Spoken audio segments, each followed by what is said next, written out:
NCERT 11th biology में second chapter biology की classification पढ़ रहे हैं, जिसमें हमने फंजाई के जो इम्पोर्टेंट फीचर्स होते हैं उनके बारे में स्टडी करी।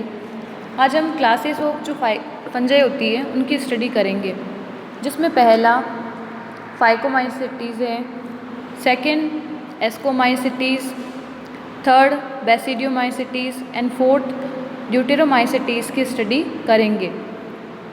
पहला जो क्लास होता है फाइकोमाइसीटीज़, उनके मेंबर्स जो प्रेजेंट हैं उनके अंदर कौन कौन से फीचर्स प्रेजेंट होते हैं।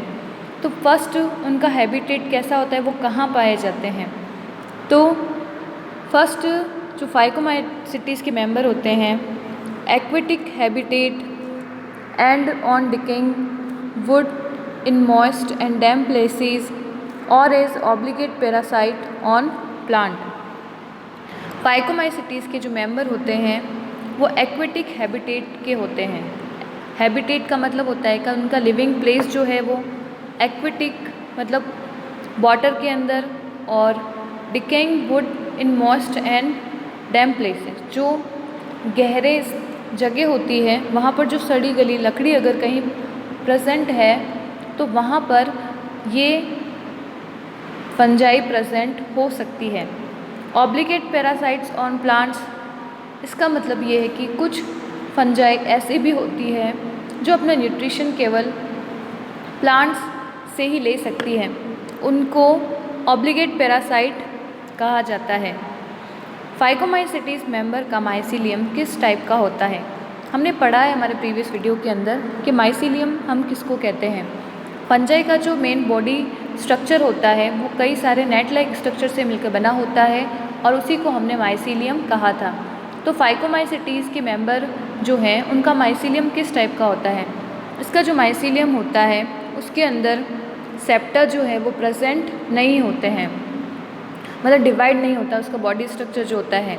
सेकेंड कंडीशन है सीनोसाइटिक कंडीशन। सीनोसाइटिक कंडीशन का मतलब ये होता है कि इसके अंदर कई सारे न्यूक्लियस जो होते हैं वो प्रेजेंट होते हैं, तो ये कंडीशन सीनोसाइटिक कंडीशन कहलाती है। अब नेक्स्ट जो हमारा पॉइंट है, रिप्रोडक्शन किस तरह से होता है। तो एसेक्सुअल रिप्रोडक्शन की अगर बात करें, take place by zoospore motile और by aplanospore non motile. Zoospore का मतलब ये होता है कि अगर जो गैमेट प्रेजेंट है उसके अंदर 2 फ्लैजिला प्रेजेंट होती है और इस फ्लैजिला की वजह से इसके अंदर मोशन प्रेजेंट होता है, मतलब फ्लैजिला उनको one place to another place पर ले जा सकती है, तो उसको हम मोटाइल गैमेट बोलेंगे, जिसको हमने जूस्पोर कहा। अगर इन गैमेट पर फ्लैजिला प्रेजेंट नहीं होती है, ये विदाउट फ्लैजिला अगर गैमेट प्रेजेंट होता है तो वो नॉन मोटाइल कहलाता है, क्योंकि वो एक जगह से दूसरी जगह नहीं जा सकता है। इनको एप्लानोस्पोर कहा जाता है, जो कि नॉन मोटाइल होते हैं। उसके बाद में ये जो स्पोर बनते हैं, ये स्पोर एंडोजीनसली प्रोड्यूस्ड होते हैं। एंडोजीनसली का मतलब एक स्पोरेंजिया स्ट्रक्चर प्रेजेंट होती है और स्पोरेंजिया के अंदर की साइड के अंदर इन स्पोर्स का फॉर्मेशन हो रहा है, इसलिए उस कंडीशन को एंडोजीनसली प्रोडक्शन कहा है। Next point, A zygospore is formed by fusion of 2 gamete. ये जाइगोस्पोर क्या होता है। तो इस फैमिली के जो मेंबर हैं, जैसे मान लो ये फर्स्ट गैमेट है और ये सेकंड गैमेट है, इन दोनों के फ्यूज़न से ये मेल और ये फीमेल माना है इसको। इनके बीच में जब फ्यूज़न होगा तो जिस स्ट्रक्चर का फॉर्मेशन होता है उसको जाइगोस्पोर कहा जाता है। जो मेल और फीमेल गैमेट माना है जिसको, और जिन गैमेट का फ्यूज़न हो रहा है वो अलग अलग टाइप के होते हैं। ये आइसोगैमस कंडीशन में हो सकते हैं, एन आइसोगैमस कंडीशन में हो सकते हैं और ऊगैमस कंडीशन में हो सकता है। इन तीनों का मीनिंग क्या होता है। अगर फर्टिलाइजेशन के अंदर पार्ट लेने वाले दोनों गैमेट जो है वो दोनों सेम साइज़ के और शेप के अगर हैं तो वो कंडीशन जो होती है वो आइसोगैमस कंडीशन कहलाती है। कि फर्स्ट गैमेट और सेकंड गैमेट, जिसको हमने मेल और फीमेल गैमेट माना है, दोनों गैमेट जो है वो शेप के अंदर और साइज़ के अंदर अगर सेम होंगे तो वो आइसोगेमस कंडीशन कहलाएगी। सेकंड जो एनआइसोगेमस कंडीशन होती है, और ये आइसोगेमस के अंदर जो दोनों गैमेट प्रेजेंट होते हैं वो दोनों मोटाइल होते हैं।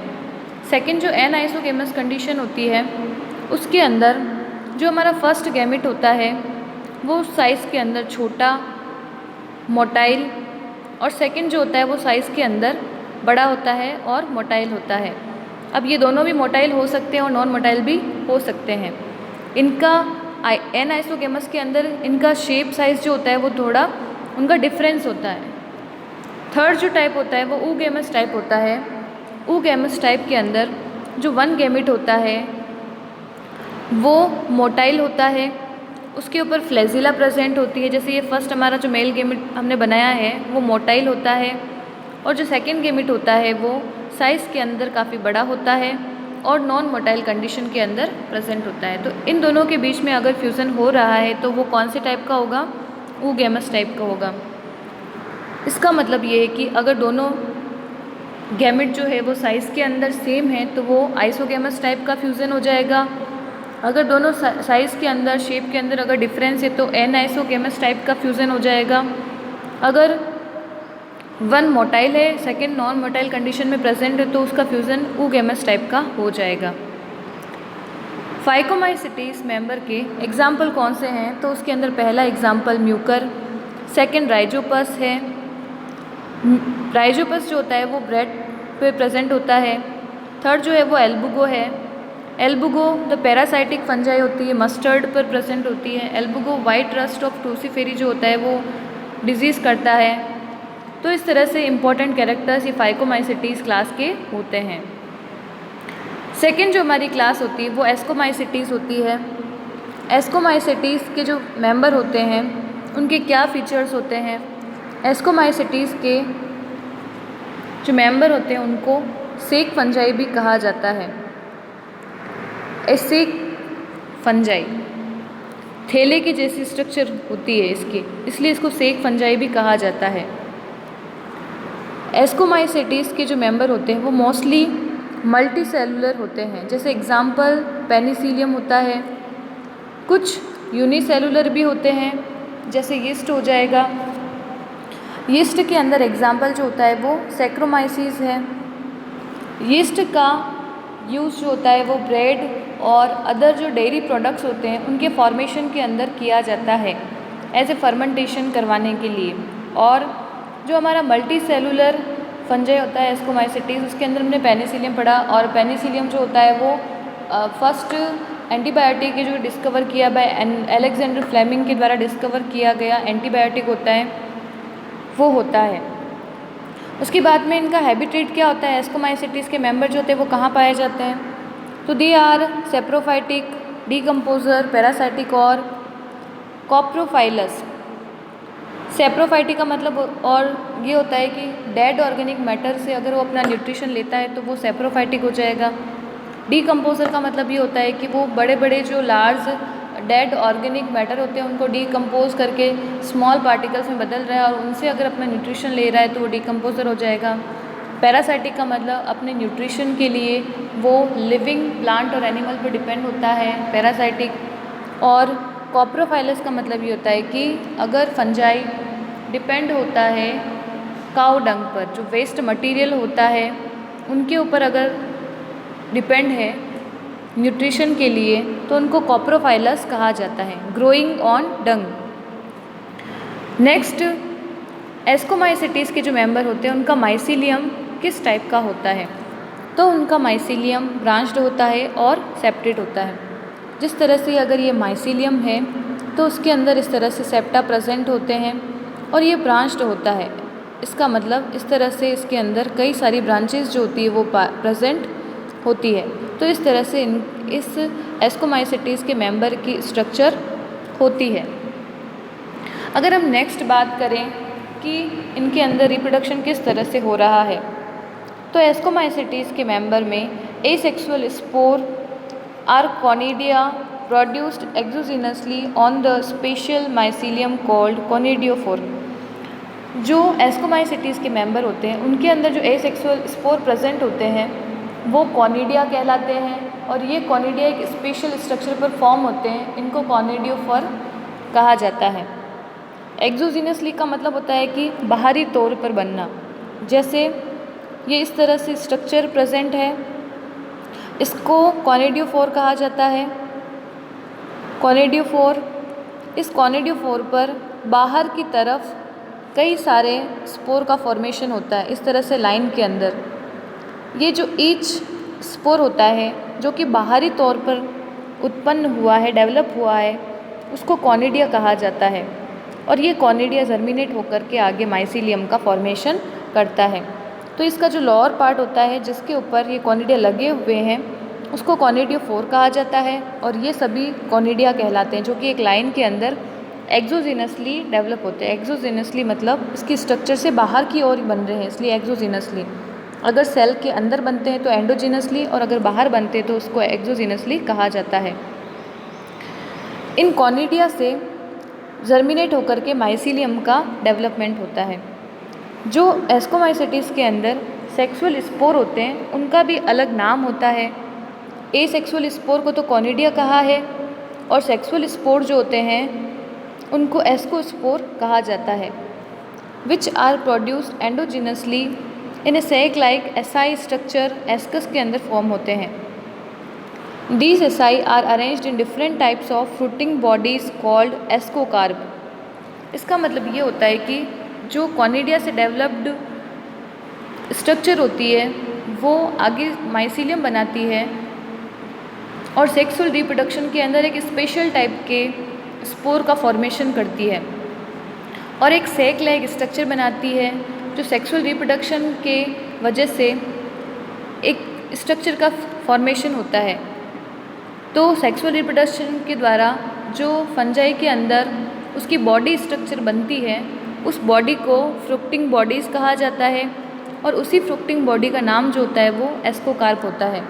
ये इस तरह से इसकी स्ट्रक्चर का फॉर्मेशन होता है और इस तरह की स्ट्रक्चर बनती है इनके अंदर, और ये जो कंप्लीट स्ट्रक्चर होती है वो उसकी फ्रुक्टिंग बॉडीज़ यानी कि एस्कोकार्प कहा जाता है इसको। सेक्सुअल रिप्रोडक्शन की वजह से जो फंजाई के अंदर फ्रुक्टिंग बॉडी बन रही है, उसका जो शरीर बन रहा है उसको एस्कोकार्प कहा जाता है। इन एस्कोकार्प के अंदर यहाँ पर कई सारे एस्कोस्पोर बनते हैं। ये एस्कोस्पोर एंडोजिनसली बन रहे हैं, मतलब शरीर के अंदर इसका निर्माण हो रहा है, इसलिए इसको एंडोजिनसली कहा जाता है। तो इस तरह से इसके अंदर एस्कोस्पोर का फॉर्मेशन होता है और ये जो बॉडी स्ट्रक्चर बनती है उसको एस्कोकार्प कहा जाता है। तो ये तो एस्कोकार्प स्ट्रक्चर हो जाएगी कंप्लीट, और ये जो बन रहे हैं वो एस्कोस्पोर कहलाते हैं। और ये एस्कोमाइसिटीज़ के फैमिली के अंदर सेक्सुअल रिप्रोडक्शन के अंदर होता है। सेक्सुअल स्पोर जो होते हैं इसके एस्कोस्पोर कहते हैं, और ये एस्कोस्पोर एंडोजिनसली बनते हैं। एंडोजिनसली मतलब इस तरह से ये जैसे स्ट्रक्चर है और इसके अंदर की तरफ इनका फॉर्मेशन हो रहा है, अंदर यहाँ पर इनका फॉर्मेशन हो रहा है, इसलिए एंडोजिनसली इसको कहा जाता है। और इसकी जो ये फ्रुक्टिंग बॉडी बनती है, मेन जो बॉडी बनती है उसको बॉडी को एस्कोकार्प कहा जाता है। इसी एस्कोकार्प के अंदर एस्कोस्पोर का फॉर्मेशन होता है। और क्या क्या कैरेक्टर होते हैं, इनके एग्जाम्पल क्या होते हैं? तो एग्जाम्पल के लिए एस्परजिलस, क्लेविसेप्स और न्यूरोस्पोरा एस्कोमाइसिटीज़ के अंदर रखा गया है।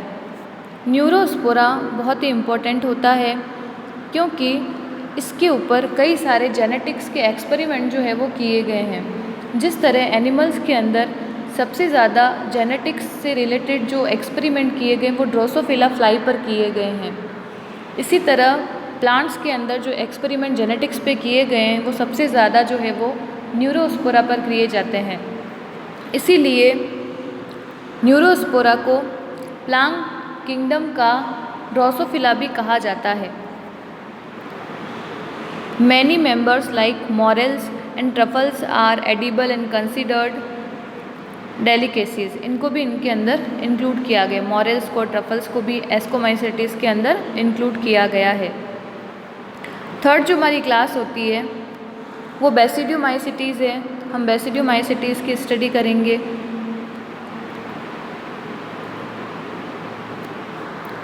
बेसिडियोमाइसिटीज़ का कॉमन नाम क्या होता है, उसके अंदर कौन कौन सी चीज़ें आती हैं?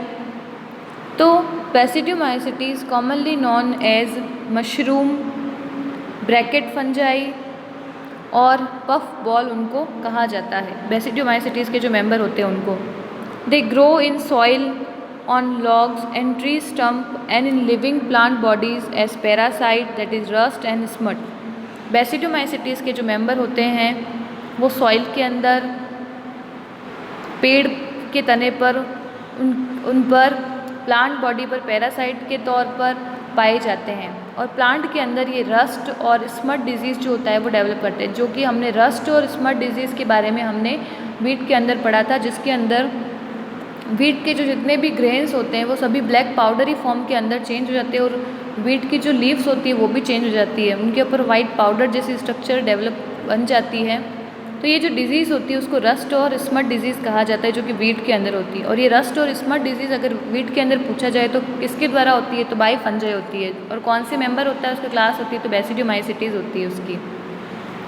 अब बेसिडियोमाइसिटीज़ के मेंबर्स जो हैं उनके क्या कैरेक्टर्स होते हैं, उनका माइसीलियम किस तरह से होता है? तो mycelium is branched and septate. उनका जो माइसीलियम होता है वो ब्रांच्ड होता है और सेप्टेट होता है। Asexual spore are generally not found, but vegetative reproduction by fragmentation is common. Fragmentation का मतलब ये होता है कि ये माइसीलियम है, ये माइसीलियम इस तरह से इसके फ्रेगमेंट होंगे और ईच जो फ्रेगमेंट होगा वो न्यू माइसीलियम का फॉर्मेशन करेगा। तो ये जो प्रोसेस होता है उसको फ्रेगमेंटेशन कहा जाता है। उसके बाद में जो बेसिडियोमाइसिटीज़ के मेंबर होते हैं उनके अंदर सेक्स ऑर्गन जो होते हैं वो एब्सेंट होते हैं, but plasmogamy is brought about by fusion of two vegetative or somatic cells of different strains of genotypes. इसके अंदर कोई स्पेशल स्ट्रक्चर प्रेजेंट नहीं होती है, लेकिन इसके अंदर इस तरह से जो माइसीलियम होते हैं उनके बीच में इस तरह से कांटेक्ट हो करके उनका जेनेटिक मटेरियल ट्रांसफ़र होता है और इस तरह से इसके अंदर रिप्रोडक्शन जो होता है वो सेक्सुअल रिप्रोडक्शन कंप्लीट हो सकता है। जैसे ये फर्स्ट माइसीलियम है, सेकंड माइसीलियम में ये कांटेक्ट में आएगा और इनके बीच में रिप्रोडक्शन कंप्लीट होता है और इसके रिजल्ट के अंदर एक डाइकैरियोटिक सेल का फॉर्मेशन होता है और ये जो डाइकैरियोटिक सेल होगी वो आगे जा कर के बेसिडियम का फॉर्मेशन करता है। Karyogamy and meiosis take place in the basidium producing 4 basidiospore. The basidiospores are exogenously produced on basidium. The basidia are arranged in fructing bodies called basidiocarp.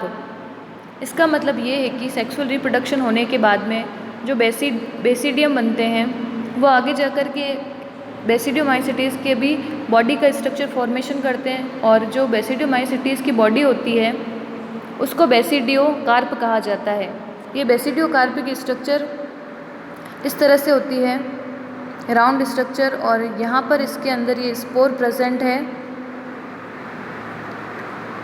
इस तरह की स्ट्रक्चर इसके अंदर बनती है जिसके अंदर एक्सोजीनसली इन सभी स्पोर्स का फॉर्मेशन हो रहा है और ये जो कंप्लीट स्ट्रक्चर बनती है इसकी, ये आउटर स्ट्रक्चर कवर रहती है इस तरह से और ये जो स्ट्रक्चर बनती है ये बेसिडियोकार्प कहलाती है और ये बेसिडियोस्पोर बन रहे हैं इनके अंदर, जो कि एक्सोजीनसली बनते हैं, बॉडी के बाहर की ओर बन रहे हैं। इसलिए एग्जाम्पल इसका एगेरिकस मशरूम होता है, अस्टिलेगो होता है जो कि स्मट डिजीज़ करता है, पक्सीनिया जो कि रस्ट डिजीज़ करता है फंगस के अंदर। तो ये इसके एग्जाम्पल हैं।